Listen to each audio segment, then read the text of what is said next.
Title राष्ट्र निर्माण में आदिवासी, क्योंकि आदिवासियों को जिस तरह की छवि बना दी गई है कि उनके कल्चर को वो प्रेजेंटेशन की तरह इस्तेमाल करते हैं, कोई विदेशी आ गया तो उसको सामने उनको परोस देते हैं कि आप उनका मनोरंजन करें।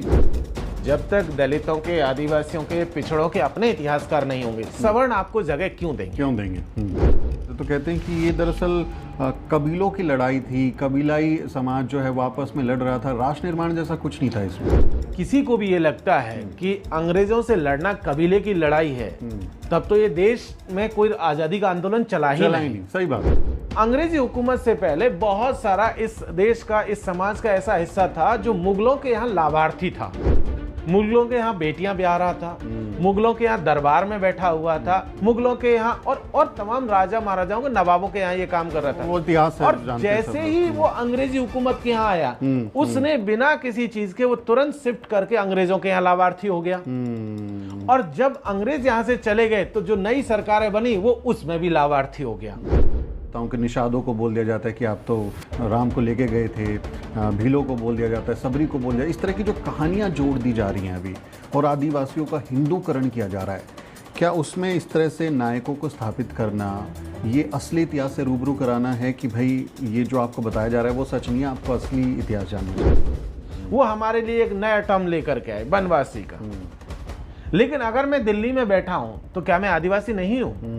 ये बात तय है कि मैं दिल्ली में बैठ के बनवासी नहीं हूं, लेकिन मैं आदिवासी हूं, क्योंकि मेरा जंगल में रहने से मेरी आइडेंटिटी तय नहीं होगी। जब तक शेरों के अपने इतिहासकार नहीं होंगे, यानी उनका इतिहास शेर खुद नहीं लिखेंगे, तब तक शिकारियों की शौर्य गाथाओं को गाया जाता रहेगा। नाइजीरिया के नॉवलिस्ट और साहित्यकार चिनुआ अचाबे की ये पंक्तियां गहरी छाप छोड़ती हैं, गंभीर इसके मायने हैं। ये हम इसलिए आपको बता रहे हैं क्योंकि अपना इतिहास लिखना बहुत ज़रूरी हो जाता है, वरना आपके ऊपर आक्रमणकारियों और आपको कहें कि प्रताड़ित करने वाले लोगों को आपके नायक की तरह पेश किया जाता रहता है, और आपके जो नायक महानायक हैं उनको इतिहास से गायब कर दिया जाता है। ऐसे लोगों को राष्ट्रपिता ज्योतिबा फुले कलम कसाई कहते हैं कि जब वो इतिहास लिख रहे होते हैं तो वो जिस तरह से कसाई अपने जो वो मांस का काम करता है उसमें काट देता है, वैसे ही वो इतिहास से हमारे नायक नायिकाओं को गायब कर देते हैं। इतिहासकारों को, सवर्ण इतिहासकारों को राष्ट्रपिता ज्योतिबा फुले कलम कसाई कहते हैं। इसलिए ज़रूरी हो जाता है कि हम अपनी कहानियों को दुनिया के सामने लेकर आएँ। ऐसा ही एक प्रयास आप सबके सामने है। ये जो किताब है राष्ट्र निर्माण में आदिवासी।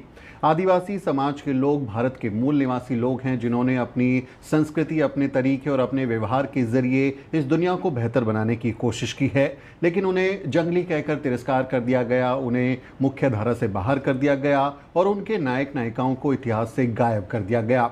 अब इस किताब का अगर आप टाइटल देखेंगे तो इस टाइटल से ही आपको कई मायने समझ में आ जाएंगे।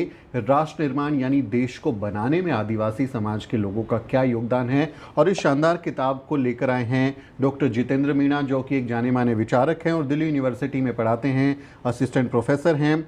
जितेंद्र, सबसे पहले बहुत बधाई आपको कि आप ये इतनी खूबसूरत किताब लेकर आए हैं। मैं सबसे पहले शुरुआत करूंगा कि ये टाइटल राष्ट्र निर्माण में आदिवासी, क्योंकि आदिवासियों को जिस तरह की छवि बना दी गई है कि उनके कल्चर को वो प्रेजेंटेशन की तरह इस्तेमाल करते हैं, कोई विदेशी आ गया तो उसको सामने उनको परोस देते हैं कि आप उनका मनोरंजन करें।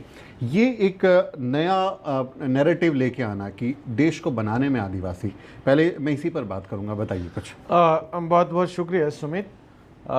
साथियों, ये जो टाइटल है राष्ट्र निर्माण में आदिवासी, बेसिकली इसका जो इस टाइटल को लाने का जो उद्देश्य है वो ये है कि आदिवासियों को से जुड़े हुए बहुत सारे मिथक हमारे समाज में मौजूद हैं और हम हर जगह देखते हैं, तो उन्हें एक तरीके से ये समझिए कि उन्हें हाशिए पे तो धकेला गया, वो तो एक चीज़ है, लेकिन तिरस्कार भाव से भी देखा गया।